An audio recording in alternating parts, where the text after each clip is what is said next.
Как, ако развиваме екологично земеделие, помагаме на земята и имаме повече доволни клиенти?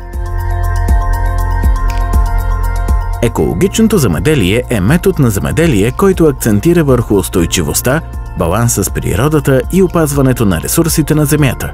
Прилагането на екологични практики не само помага на околната среда, но също така допринася за удовлетвореността на клиентите. Екологичното земеделие избягва използването на синтетични пестициди, хербициди и изкуствени торове. Това предотвратява замърсяването на почвата, водите и въздуха, като едновременно с това подпомага биоразнообразието. Подкрепа на биоразнообразието. Екологичните ферми често разнообразяват културите си, което подпомага здравословния ротационен цикъл на почвата и предпазва от ерозия.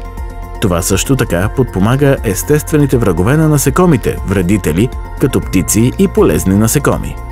Повишено качество на храната. Без използването на химикали, плодовете и зеленчуците от екологичните ферми често са по-вкусни и обогатени с полезни за здравето ни съединения. Удовлетвореност на клиентите. С нарастващата осведоменост относно околната среда и здравословното хранене, потребителите все повече търсят продукти от екологично земеделие. Те ценят качеството, чистотата и философията зад тези продукти и са готови да платят повече за тях. Прозрачност и доверие. Екологичните ферми често са по-близко до своите клиенти, предлагайки прозрачност относно техните практики. Това създава доверие и по-тясна връзка между потребителя и производителя. Дългосрочна устойчивост.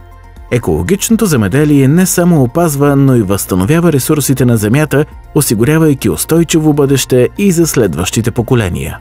В заключение, екологичното земеделие е инвестиция не само в здравословната и чиста храна, но и в опазването на нашата планета. Като подкрепяме и насърчаваме тези практики, ние не само гарантираме по-добро бъдеще за себе си и следващите поколения, но също така удовлетворяваме нарастващата нужда на потребителите за качествени и екологично чисти продукти.